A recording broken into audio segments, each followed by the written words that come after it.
다 같이 사도신경으로 신앙 고백 드리겠습니다. 전능하사 천지를 만드신 하나님 아버지를 내가 믿사오며 그 외아들 우리 주 예수 그리스도를 믿사오니 이는 성령으로 잉태하사 동정녀 마리아에게 나시고 본디오 빌라도에게 고난을 받으사 십자가에 못 박혀 죽으시고 장사한 지 사흘 만에 죽은 자 가운데서 다시 살아나시며 하늘에 오르사 전능하신 하나님 우편에 앉아 계시다가 저리로서 산자와 죽은 자를 심판하러 오시리라. 성령을 믿사오며 거룩한 공예와 성도가 서로 교통하는 것과 죄를 사하여 주시는 것과 몸이 다시 사는 것과 영원히 사는 것을 믿사옵나이다. 아멘. 오늘 우리에게 주신 하나님 말씀은 구약성경 여호수아 14장 10절에서 12절까지 말씀입니다. 구약성경 341페이지에 있는 여호수아 14장 10절에서 12절까지의 말씀, 구약성경 341페이지에 있는 여호수아 14장 10절에서 12절까지의 말씀을 제가 읽어 드리겠습니다. 이제 보소서, 야훼께서 이 말씀을 모세에게 이르신 때로부터 이스라엘이 광야에서 방황한 이 45년 동안을 야훼께서 말씀하신 대로 나를 생존하게 하셨나이다. 오늘 내가 85세로 돼 모세가 나를 보내던 날과 같이 오늘도 내가 여전히 강건하니 내 힘이 그때나 지금이나 같아서 싸움에나 출입에 감당할 수 있으니 그날에 야훼께서 말씀하신 이 산지를 지금 내게 주소서.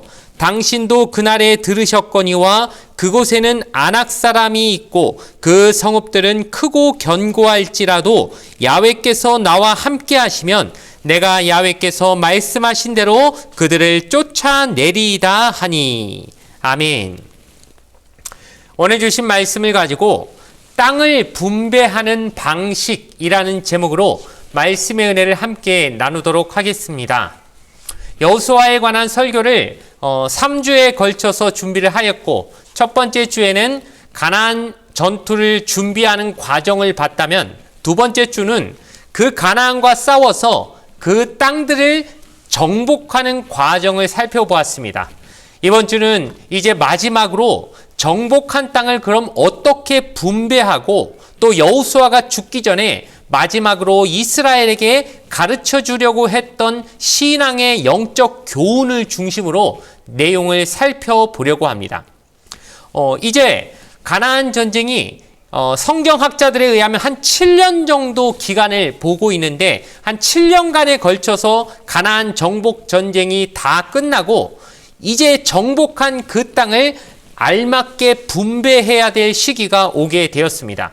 그런데 여호수아를 처음 말씀드리면서 설명드렸던, 그러니까 요단강을 중심으로 동쪽에는 두 지파 반이 이미 자기들이 분배받을 땅을 다 받아놓은 상태였는데, 다만 이스라엘 민족 전체의 전쟁이니까 우리가 따로 놀지 않고 함께 연합해서 힘을 합치겠습니다, 이런 식으로 했기 때문에 두 지파 반도 같이 힘을 합쳐서 전쟁을 하긴 했지만 이미 그들은 자기 땅이 있습니다. 그러니 정복한 땅을 이제 누가 나누면 됩니까? 두 지파 반을 뺀 9지파 반이, 요단강 서편의 기업을 가져야 될 9지파 반이 나누게 되는 형국이 된 것입니다.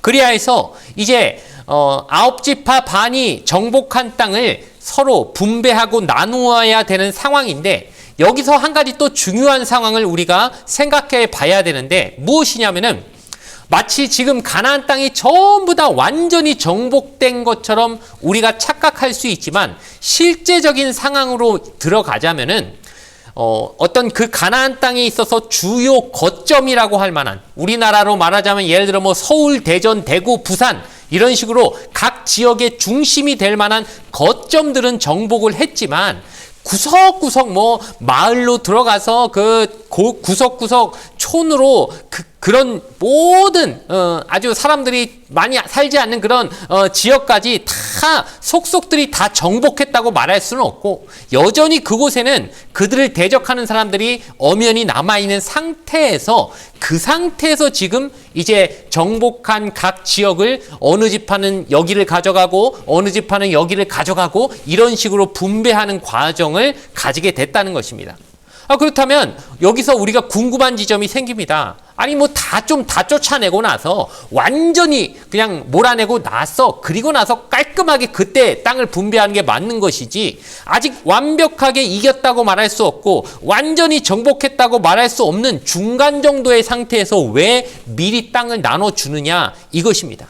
그것은 하나님께서 각 지파들에게 주시는 명령인데, 내가 너희에게 이 땅을 줄 테니까 그 땅에 아직도 남아있는 대적들은 너희가 마저 싸워서 얻어내라고 하나님이 미션을 주듯이 그 땅들을 미리미리 분배해주는 방식으로 땅을 분배하셨다는 것입니다.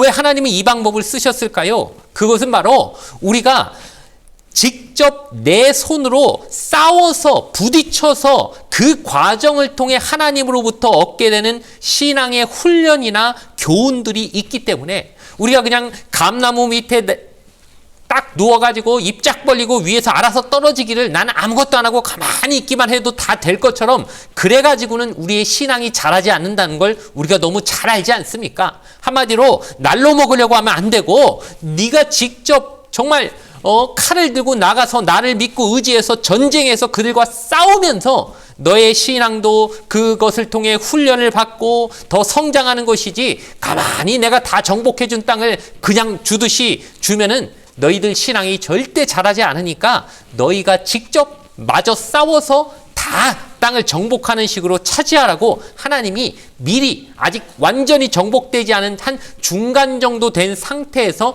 땅을 지파별로 이렇게 분배를 해 주셨다는 것을 우리는 꼭 기억해야 할 것입니다. 그런데 땅을 분배할 때 하나님이 쓰신 방법이 무엇이냐면 제비뽑기였습니다.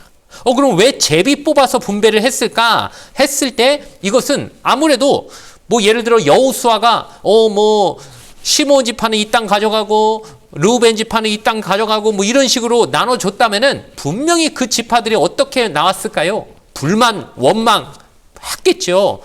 원망, 불만 안 가질 수가 없지 않습니까? 왜냐하면은 자기들이 엄연히 차지하고 싶은 땅이 있을 것이고, 또 가나안 땅이 다 똑같은 게 아니라 어떤 땅은 상대적으로도 비옥하고 또 어떤 땅은 좀 척박하고 이런 것이 있을 것이고, 또 거기다 굉장히 중요한 문제가 있는데, 아직 가나안 족속들이 완전히 싹 몰아낸 게 아니라고 했으니 여전히 남아있는 가나안 족속들 중에 나름 강한 민족도 있을 것이고, 그냥 비리비리 해가지고 그냥 쉽게 그 땅을 차지할 수 있을 만한, 즉 정복의 난이도가 굉장히 낮은 땅도 있지만 난이도가 굉장히 높은 땅도 제각각 있을 것이기 때문에, 어떤 한 사람이 예를 들어 여호수아가 너희는 이 땅 가져라, 너희는 이 땅 가져라 이런 식으로 정해갖고는 분명히 원망 불평이 나올 수밖에 없는 상황이었다는 겁니다. 그러니 하나님께서 주신 지혜가 무엇이냐? 직접 제비 뽑아서 가져가게 하라. 각 지파의 대표들 나와가지고 자기들 손으로 뽑았으니 이제 뭐라고 할 말도 없지요. 내가 뽑았으니 뭐라고 하겠습니까? 자기가 제비 뽑은 대로, 그 대표가 뽑은 대로 그 땅을 골라서 이제 잡아서 가게 돼 있으니 이제 원망 불평 생길 일도 없고, 누구 때문에 누구 탓할 것도 없고, 내 손으로 뽑게 다 하나님이 하신 것은, 즉 이 교회라는 것, 하나님의 공동체라는 것은 그 안에 원망이나 불평이 생기면 안 되기 때문에 하나님은 미리 그 원망 불평의 싹을 뽑아내시기 위해서 이런 제비 뽑기라는 방법을 사용하셨다는 것이죠. 빌립보서 2장 13절에서 14절 말씀을 보면, 너희 안에서 행하시는 이는 하나님이시니 자기의 기쁘신 뜻을 위하여 너희에게 소원을 두고 행하게 하시나니 모든 일을 원망과 시비가 없이 하라, 이렇게 되어 있습니다. 즉 하나님의 일은, 교회의 일은 원망 불평이 생기게 나오면 안 된다는 겁니다. 왜냐? 교회에서 무슨 일을 하는데 우리끼리 막 원망 불평이 막 나와서 이 안에서 막 시끄럽고 지지고 볶는 모습을 보면 세상 사람들이 보고 뭐라고 하겠습니까? 아이고 교회 저것들 뭐 지들끼리 싸우고 지들끼리 원망불평하고 그래갖고는 세상의 빛이 될 수 없기 때문에 교회가 세상의 빛이 되어야 되는데 막 우리 안에서 원망불평이 생기고 하나님을 하면서 자꾸 막 불평 불만이 나오면 안 되니까 하나님은 일이 잘 되게 하는 것도 중요하지만 그 일을 통해 우리 안에서 원망 불평이 없게 하시는 게 굉장히 하나님은 중요하게 보신다는 것이죠. 그렇기 때문에 하나님은 제비 뽑아서 너희 손으로 직접 뽑아라. 너희 대표들이 각 지파 대표들이 직접 뽑아서 나중에 딴 말 하지 말고 딱 뽑은 대로 땅 분배하게 하라고 하나님이 그렇게 제비 뽑기라는 방법을 사용하셨다는 겁니다.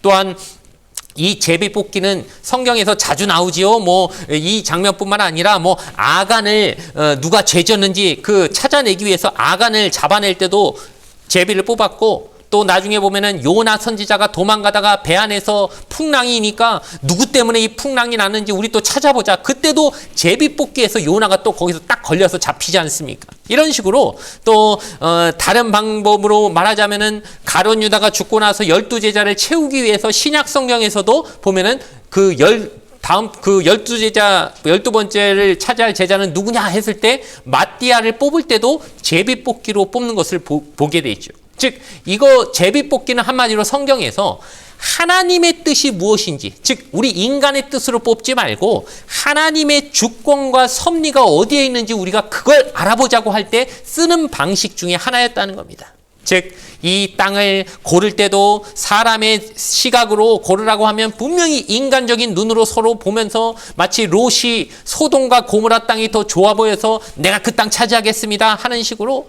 그럼 막 12지파가 서로 그렇게 나오면 얼마나 복잡해지겠습니까? 서로 좋은 땅 차지하려고 하고 서로 자기 눈에 비옥한 땅들을 얻으려고 할 것이기 때문에 그런 식으로 하지 말고 하나님의 주권과 섭리에 우리가 다 맡겨드리자. 인간적인 생각은 다 내려놓자 라고 하는 뜻에서 제비 뽑기로 땅을 분배했다는 것을 우리가 생각해 볼 필요가 있습니다.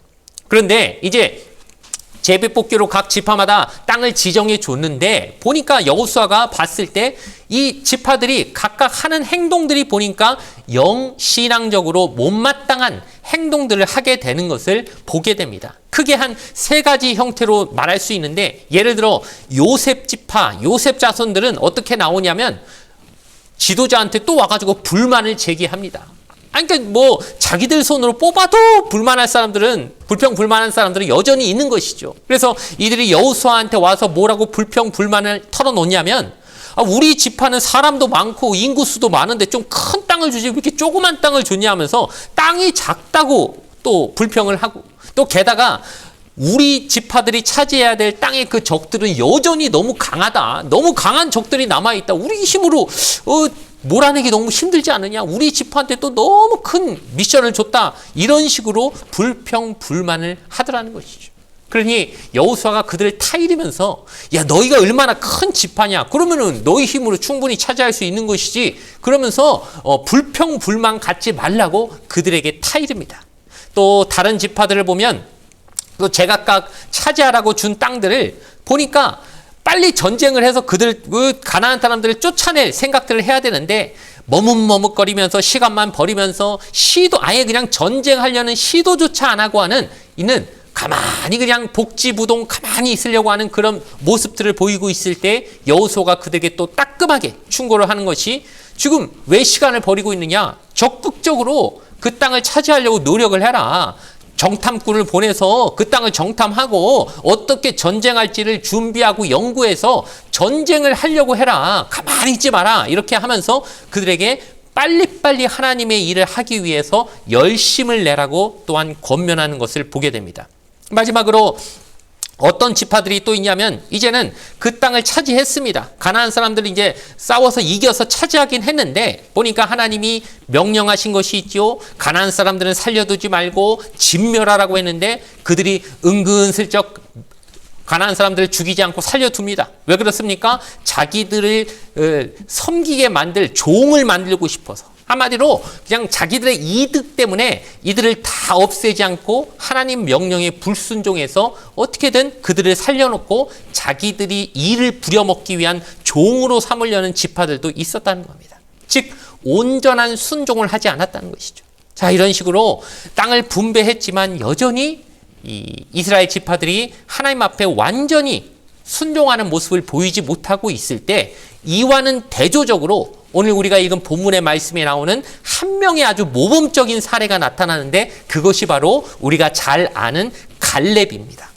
여호수아와 갈렙, 그 12명의 정탐꾼 중에 하나님을 향해 믿음으로 긍정적인 보고를 했던 두 사람, 우리가 너무도 잘 알고 있는 사람입니다. 그런데 한 사람은 이제 이스라엘의 지도자가 돼서 가나안 정복 전쟁을 통해 이스라엘에게 가나안 땅을 차지할 수 있도록 이끌고 있다면, 나머지 한 명인 갈렙은 오늘 또 등장하는데 어떻게 등장합니까? 여호수아에게 나와서 이렇게 말하지요. 나에게 모세가 약속한 그 땅을 달라고 요청합니다.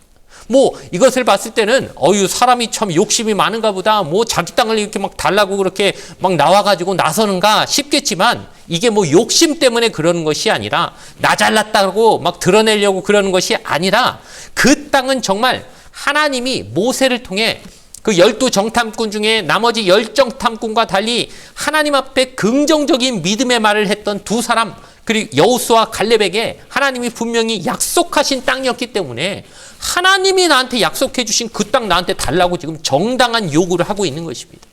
그 갈렙이 지금 달라고 하는 땅은 헤브론 땅인데, 헤브론 땅이 어떤 땅이냐면 12명의 정탐꾼이 40일 동안 가나안 땅을 정탐하면서 거기서 이제 과실을 갖고 오라고 했을 때, 얼마나 큰 과실을 갖고 왔냐면, 포도를 이 사람들이 어깨에 메고 올 만큼 그렇게 큰 아주 탐스러운 포도 열매를 가지고 왔는데, 그 포도가 어디 포도였냐면 바로 이 헤브론 땅에서 난 포도였습니다. 즉 한마디로 얼마나 기름지고 아주 비옥한 땅이란 걸 우리에게 알 수 있는 것이죠. 게다가 그 땅은 사라, 아브라함의 처였던 사라, 그리고 이스라엘의 조상이라고 할 수 있는 야곱이 묻혀있는 무덤이 있는 곳이 바로 헤브론 땅이었습니다. 한마디로 역사적으로도 의미가 있는 땅이고, 농토로서도 굉장히 비옥한 아주 알짜배기 땅을 지금 갈렙이 여호수아에게 와가지고, 우리 하나님이 모세를 통해 나한테 그 땅 약속해 주셨으니까 당신이 알지 않느냐, 45년 전에 나한테 약속 주신 땅, 그 땅 헤브론 땅 지금 나한테 달라고 지금 요청을 하는 것입니다. 그런데 그것이 단순히 욕심 부린다고 좋은 땅이니까 나 달라고 하는 식이 아니라, 여기서 중요한 건 그 헤브론 땅을 여전히 지키고 있는 적들이 얼마나 강대한가를 생각해 봐야 됩니다.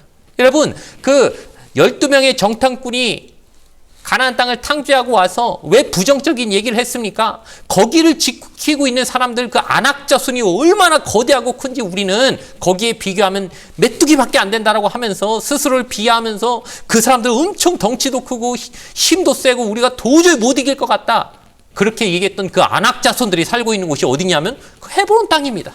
그러니 지금 갈렙이 그냥 거저달라는 게 아니라, 내가 가서 그 아낙 자손들 물리치고 헤브론 땅 내가 차지할 테니까, 하나님 믿고 의지해서 하나님 나에게 그 땅 주셨다고 믿으니까 나는 담대히 나가서 싸워서 그 땅을 차지할 테니까 나한테 그 땅 달라고 지금 나와서 당당하게 여호수아에게 요구하고 있는 것이죠.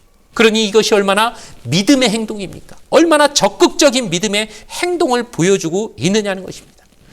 갈렙은 괜히 꾀부리지 않고 눈치 살살 봐가면서 좀 적당한 땅 차지하기 어렵지 않고 나름 조금 비옥하고 이런 딱 좋은 눈치 봐서 그런 땅이나 차지하려고 이렇게 하는 것이 아니라, 제일 강한 자들이 지키고 있는 땅, 그러나 하나님이 나한테 약속하신 그 땅, 내가 나가서 비록 내 나이 지금 85세지만 얼마든지 하나님 함께 하시면 난 그 땅을 차지하게 해주실 거라고 믿습니다. 내가 믿음으로 나가 싸울 테니까 나한테 그 땅을 달라고 하나님 앞에, 그리고 여호수아 앞에 담대히 외치고 있는 것입니다.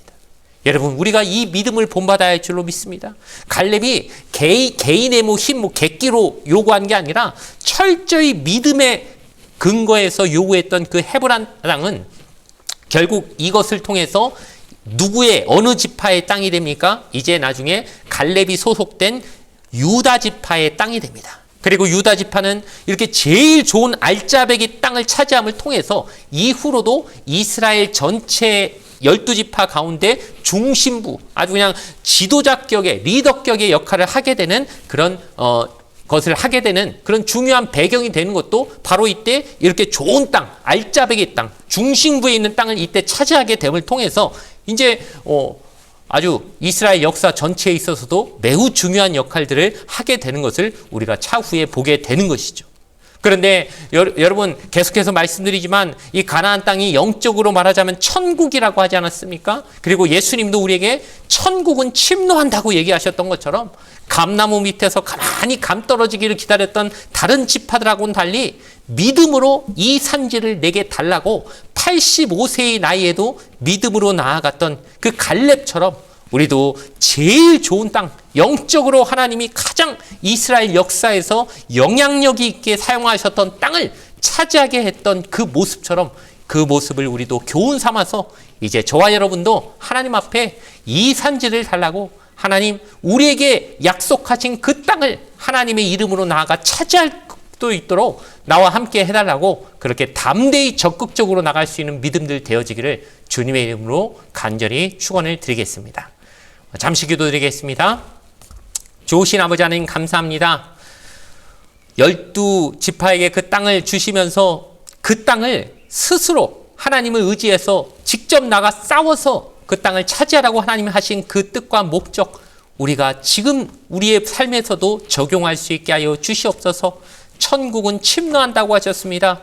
가만히 앉아서 모든 것이 다 되기를 기다리는 것이 아니라 하나님의 이름으로 담대히 나가 나와 함께 하시면 저 안악자손들도 우리가 얼마든지 물리칠 수 있는 우리의 밥이다 라고 담대히 나아갔던 그 갈렙의 모습과 같이 그리고 그 나이가 지금 현재 85세 노인의 나이라고 할 수 있는 그런 나이임에도 불구하고 나이에 상관치 않고 하나님이 함께 하시면 이길 수 있다고 하는 담대함과 확신으로 나아갔던 갈렙의 모습이 우리 안에 있게 하여 주시어서 오늘 하루도 하나님이 주신 그 산지를 하나님의 이름으로 차지하는 놀라운 역사가 있게 하여 주시옵소서. 감사드리며 거룩하신 예수님의 이름으로 간절히 기도드리옵나이다. 아멘. 주기도문으로서 예배를 모두 마치겠습니다. 하늘에 계신 우리 아버지여, 이름이 거룩히 여김을 받으시오며 나라가 임하시오며 뜻이 하늘에서 이루어진 것 같이 땅에서도 이루어지이다. 오늘 우리에게 일용할 양식을 주시옵고 우리가 우리에게 죄 지은 자를 사하여 준 것 같이 우리 죄를 사하여 주시옵고 우리를 시험에 들게 하지 마시옵고 다만 악에서 구하시옵소서. 나라와 권세와 영광이 아버지께 영원히 있사옵나이다. 아멘.